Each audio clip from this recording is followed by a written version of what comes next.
Technical analysis is not working for you. काफ़ी सारी videos देख ली, बहुत सारे कोर्स कर लिए, उसके बाद भी रिजल्ट्स नहीं मिल रहे हैं, लॉसेस हो रहे हैं। क्या रीज़न है? दो मेन रीज़न है। पहला तो आप ये मान सकते हैं कि टेक्निकल एक कॉन्सेप्ट ही खराब है, आउटडेटेड चीज़ है, आज की डेट में इसका कोई यूज़ नहीं है। दूसरा, अगर आप ये मानते हैं कि टेक्निकल काम करता है तो कुछ आप ही गलत कर रहे हैं, आप ही गलतियां कर रहे हैं जिसकी वजह से आपको रिजल्ट्स नहीं मिल रहे हैं। Hello everyone, my self Tarun Shandil, I am a SEBI registered research analyst. मुझे स्टॉक मार्केट में 12 साल हो चुके हैं। इस वीडियो में मैं डिटेल में डिस्कस करूंगा कि ऐसी कौन सी गलती हैं जो रिटेल ट्रेडर्स करते हैं वाइल यूजिंग टेक्निकल एनालिसिस। और अगर आप 1 मिनट या 5 मिनट में कैंडलस्टिक्स पैटर्न ढूंढते हैं तो आप बहुत बड़ी गलती कर रहे हैं। तो जानेंगे इस वीडियो में। चलिए शुरू करते हैं। Investment in securities market are subject to market risks. Read all the related documents carefully before investing. We do not offer any guaranteed return. Past performance is not an indicator of future returns. Registration granted by SEBI. Membership of BISLA and certification from NISM in no way guarantee performance of the intermediary or provide any assurance of returns to investors. नीम हकीम खतरे जान, ये मुहावरा आप सभी ने पढ़ा होगा, सुना होगा, मतलब भी पता होगा। अधूरा नॉलेज, अधूरा ज्ञान आपको हमेशा नुकसान ही देगा, चाहे वो आपको रियल लाइफ में हो या स्टॉक मार्केट में हो। अधूरी नॉलेज से आपको नुकसान ही होगा। पहला रीजन यही है, लोगों को टेक्निकल की अधूरे नॉलेज है, अधूरा ज्ञान है, जिसकी वजह से वो लॉस खाते हैं। मैं आपको एग्जाम्पल के साथ समझाता हूँ। टेक्निकल का फर्स्ट प्रिंसिपल है मार्केट डिस्काउंट एवरीथिंग। यानी जो भी आप प्राइस एक्शन मार्केट में देख रहे हो वो अर्निंग की वजह से आ रहा हो, कोई रिजल्ट्स की वजह से आ रहा हो, कोई डील की वजह से आ रहा हो, ऑर्डर की वजह से आ रहा हो, वो सारा रिफ्लेक्ट हो चुका है। यानी प्राइजेस हर चीज़ को डिस्काउंट कर चुका है। पर ये प्रिंसिपल आप इग्नोर करते हैं, बहुत सारे लोग इग्नोर करते हैं। रिसेंट एग्जांपल्स है पीएसयू स्टॉक्स। पीएसयूज में बहुत बड़ी रैली आई है। मैं आपको 3 पर्टिकुलर एग्जाम्पल देता हूँ।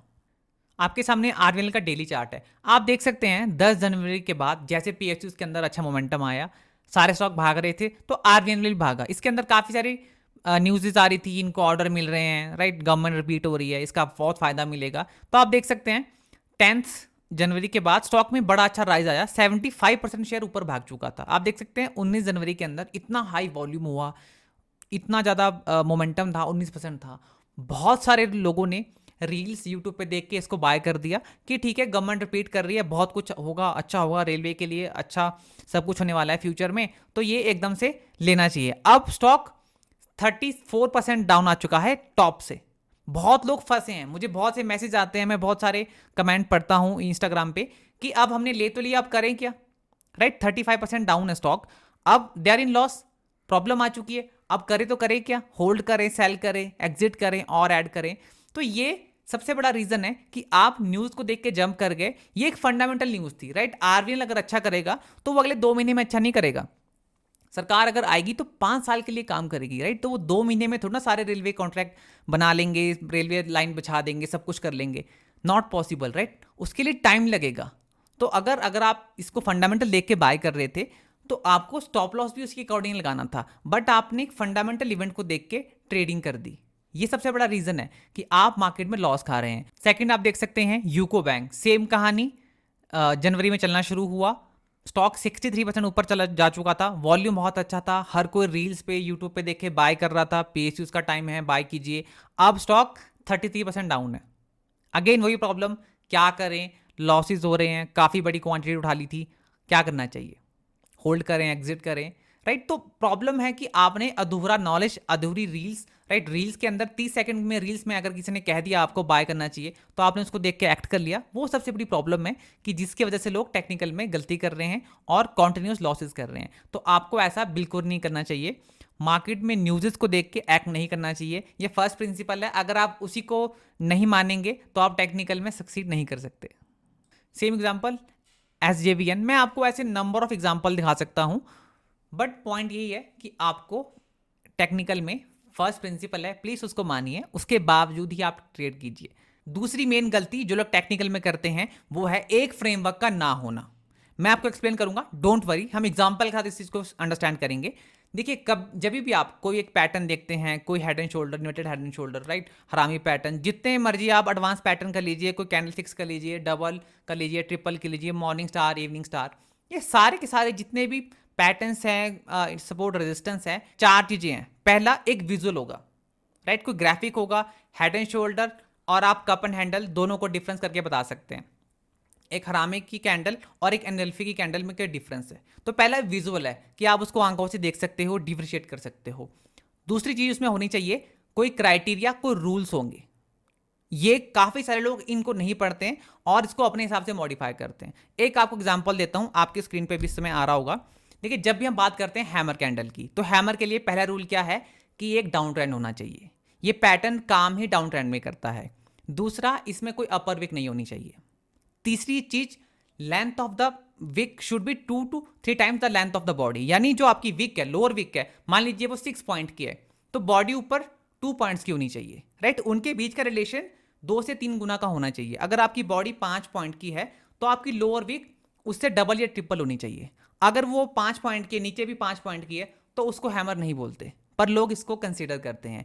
ये सबसे बड़ी प्रॉब्लम है कि आप रूल रेगुलेशन उसके नहीं पढ़ते। देन हैमर के अंदर नेक्स्ट डे की कंफर्मेशन होती है, नेक्स्ट कैंडल की कंफर्मेशन होती है कि नेक्स्ट कंफर्मेशन कैंडल बनेगी तभी आपको बाय करना है। तो ये रूल्स हर सभी के लिए। अगर आप बात करेंगे हेड एंड शोल्डर, उसके अंदर वॉल्यूम्स के रूल आ जाते हैं कि इसके अंदर वॉल्यूम कैसा होना चाहिए, राइट। तो ये रूल्स अगर आप अप्लाई करेंगे तभी आप एक अच्छे से पैटर्न को आइडेंटिफाई कर सकते हैं। तीसरी चीज, किसी भी पैटर्न्स या किसी भी, जैसे मैंने कहा पैटर्न में या कैंडल में होगी, वो होगा उसकी साइकोलॉजी।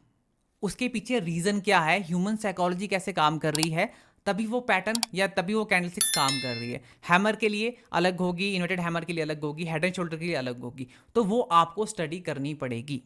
जब तक आप उसको स्टडी नहीं करेंगे तब तक उस चीज़ की सेंस नहीं बनती है।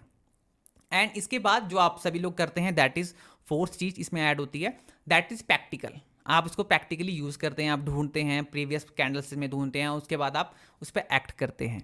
बट इसमें एक सबसे बड़ी प्रॉब्लम जो आप करते हैं, दैट इज कि आप सक्सेस के लिए ढूंढते हैं। आप हमेशा हैमर जो सक्सेसफुल हुआ आप उसी को कंसिडर करते हैं, आप उसी से खुश होते हैं कि मैंने 2 अच्छे हैमर ढूंढ लिए। बिकॉज हम स्टूडेंट्स को सिखाते तो मुझे पता है कि लोग 2 हैमर अच्छे दिखाएंगे कि सर देखो इसमें 20% काम किया, इसमें 10% काम किया, राइट। पर कोई भी पर्सन फेलियर नहीं ढूंढता। That's the problem. आपको फेलियर ढूंढने पड़ेंगे पैटर्न्स की।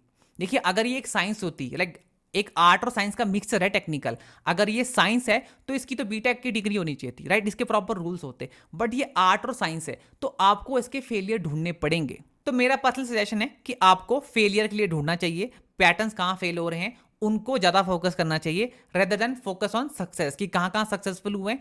उससे ज़्यादा आपको फोकस करना चाहिए कि कहाँ कहाँ पे पैटर्न फेल हुए हैं, एंड वहाँ पे आप एक्स्ट्रा कॉशन क्या कर सकते हैं जिससे कि आपको हेल्प मिले नेक्स्ट टाइम। अगर आपका पैटर्न आपको लगता है कि ये यहाँ पे फेल हो रहा है तो आपको एग्जिट करने में हेल्प मिले, तो आपको फेलियर ढूंढने चाहिए। एक्सपीरियंस काफ़ी मैटर करता है, एंड उसके बेसिस पे आप कुछ चीज़ें अपने अकॉर्डिंग ऐड कर सकते हैं अपने रूल्स के अंदर। एग्जाम्पल के तौर पर देखिए, मेरा एक सिंपल सा रूल है, हैमर कैंडल में सिंपल कहा जाता है कि अपर विक नहीं होनी चाहिए। बट अगर मैं कॉपी बुक ढूंढने जाऊंगा तो मुझे बहुत कम हैमर मिलेंगे। तो मैंने इसके लिए एक एग्जाम्पशन रखी है, एक रूल रखा है कि अगर मेरी विक इतना % हो प्राइस के तो मैं इसको कंसिडर करता हूं। एग्जाम्पल आपके सामने है, कोटक बैंक। पहली बात तो आप देख सकते हैं डाउन ट्रेंड में है, यस, पहला रूल यहां पे टिक हो गया। दूसरी चीज, क्या शेड में अपर वीक है, यस, बट रूल के अकॉर्डिंग ऐसा नहीं होना चाहिए था। तो मैंने एक्सपीरियंस से ये चीज देखी है कि थोड़ी सी अपर वीक चलेगी। अब वो कितनी है उसको क्वांटिफाई करना पड़ेगा, राइट। तो मेरा सिंपल सा रूल है 1% से कम, यानी अगर 100 रुपए का शेयर है तो वीक अगर 1 रुपए से कम है तो चलेगी, 90 पैसे की चलेगी, राइट। अब यहां आप देख सकते हैं शेयर 1200 रुपए का है तो उसका 1% कितना हुआ, 12 रुपए, राइट। 12 रुपए के पास इसकी 1% की मूवमेंट होती है। तो आप देख सकते हैं ओपन और हाई कैंडल, क्योंकि रेड कैंडल है तो हम ओपन देखेंगे, ओपन और हाई के बीच में 4 रुपए का डिफरेंस है, तब भी एक छोटी सी वीक आप देख सकते हैं, राइट। 4 से 5 रुपए का डिफरेंस है।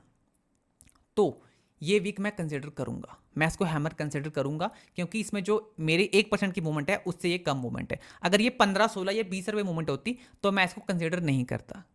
तो ये चीजें एक्सपीरियंस से आती है। सेकेंड चीज, एक्स्ट्रा लेयर ऑफ कॉशन जो मैंने आपको कहा था वो मैं कैसे लगाता हूं, मैंने यहाँ पे एक सपोर्ट लगाई है, आप देख सकते हैं कि यहाँ पे एक सपोर्ट है जो लास्ट टाइम यहाँ पे ली थी, तो मैंने इसको ऐड कर दिया, राइट। तो ये छोटी छोटी चीजें हैं। नेक्स्ट डे कंफर्मेशन का मैं वेट करता हूं, नहीं करता हूं, कब करना है, कैसे करना है, इसके लिए आप अपने एक्सपीरियंस के अकॉर्डिंग रूल्स बना सकते हैं।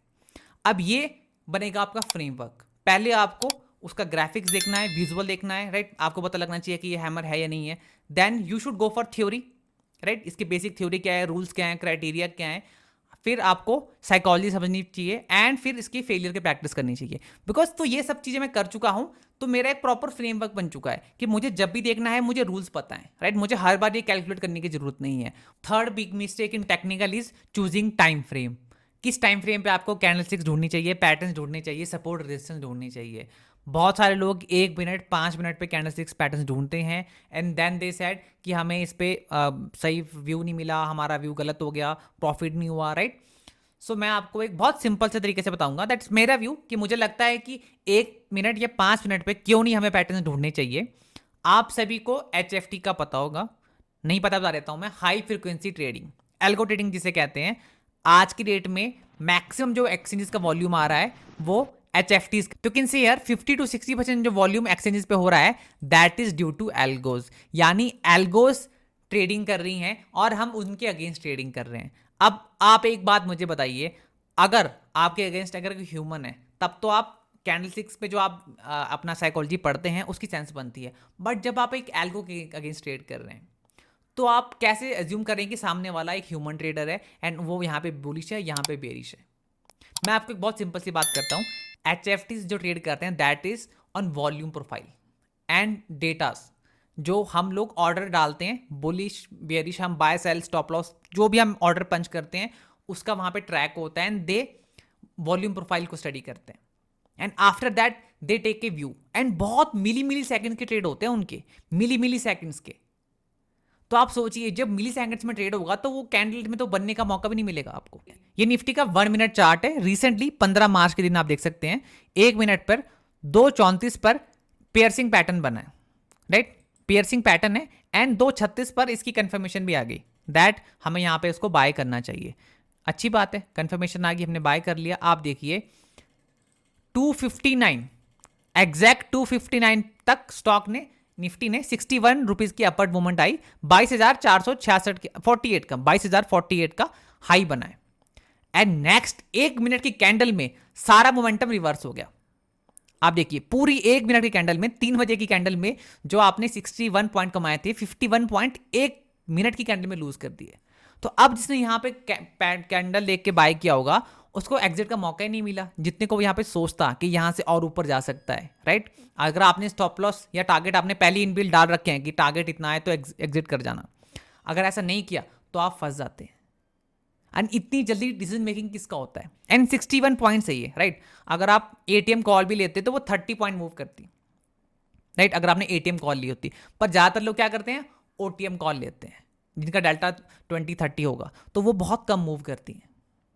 तो ये चीजें जब तक आपको पता नहीं है ना कि किस टाइम फ्रेम पे इसको ट्रेड करना चाहिए, तब तक आप बहुत गलती करते हैं। एंड मैं देखता हूँ, आप लाइव स्ट्रीम खोल के देखना यूट्यूब पे लाइव, हर कोई मोस्टली लोग अनरजिस्टर्ड लोग हैं, राइट। वो आपको क्या चाहते हैं कि आप एकदम से ट्रेडिंग में घुसें और बहुत अच्छा पैसा कमाएं, राइट। इनको क्या करते हैं, जीरो हीरो ट्रेड्स, सबसे बड़ी स्टूपिडिटी है। तो जब भी आप छोटे टाइम फ्रेम पे एनालिसिस करेंगे किसी भी पैटर्न का, आपको प्रॉब्लम होगी। क्यों? क्योंकि आप किसके अगेंस्ट फाइट कर रहे हो। आप सोचिए, अगर आप यही चीज आप डेली टाइम फ्रेम पे देखते तो आपको बहुत अच्छा व्यू पता चलता। मैं आपके सामने अपना रीसेंट ट्रेड, लास्ट वीक का ट्रेड शेयर करता हूं। निफ्टी के अंदर मेरा 6 मार्च के दिन देख सकते हैं आप, 12:28 पे ये स्क्रीनशॉट लिया है इसका। मेरा व्यू बेरिश था, डेली चार्ट है ये। मेरा व्यू बेरिश रीजन क्या था, इस पे RSI डाइवर्जेंस थी, राइट। टेक्निकली मुझे लग रहा था कि निफ्टी यहां से करेक्ट कर सकती है।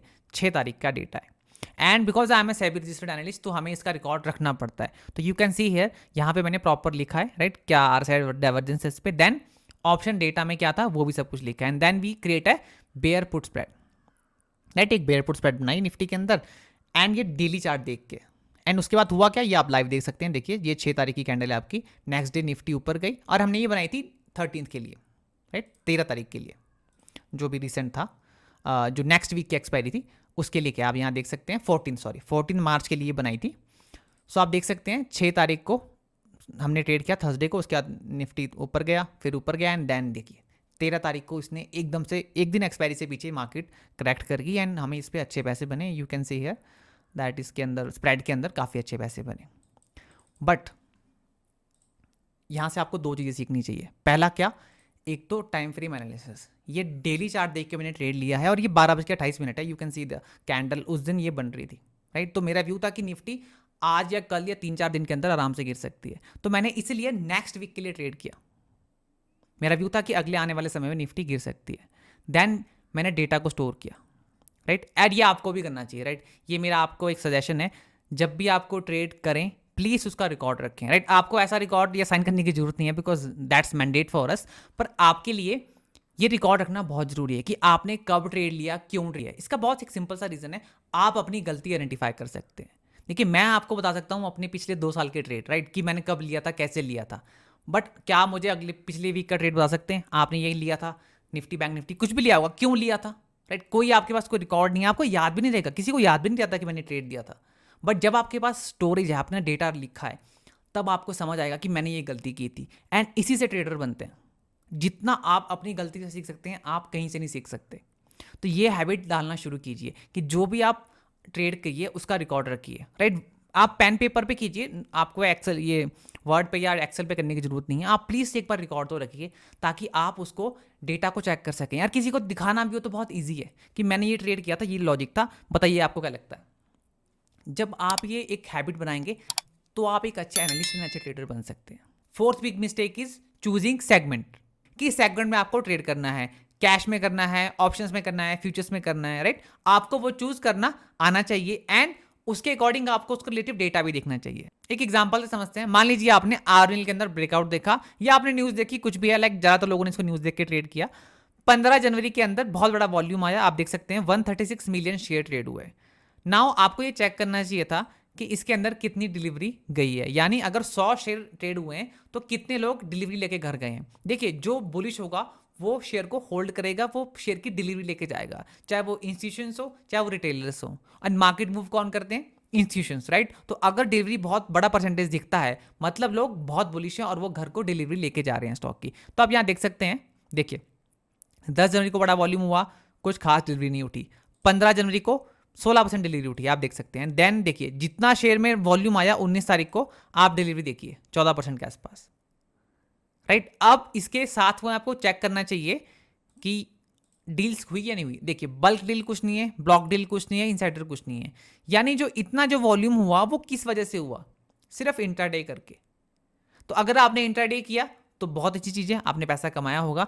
पर अगर आप यहां पे डिलीवरी लेके गए हैं घर और अभी आप लॉस में हैं, तो वो सबसे बड़ी प्रॉब्लम है आपके लिए। तो आपने चेक ही नहीं किया, राइट। अगर आप कैश में ट्रेड करते हैं तो आपको चेक करना चाहिए कि कितनी डिलीवरी उठ रही है। सेम चीज आप देख सकते हैं यूको बैंक के अंदर भी, कि जिस दिन इसके अंदर ब्रेकआउट आया, या आप देख सकते हैं जिस दिन वॉल्यूम आना शुरू हुआ आफ्टर रिजल्ट्स, देखिए कितना वॉल्यूम है, 156 मिलियन 31 जनवरी को।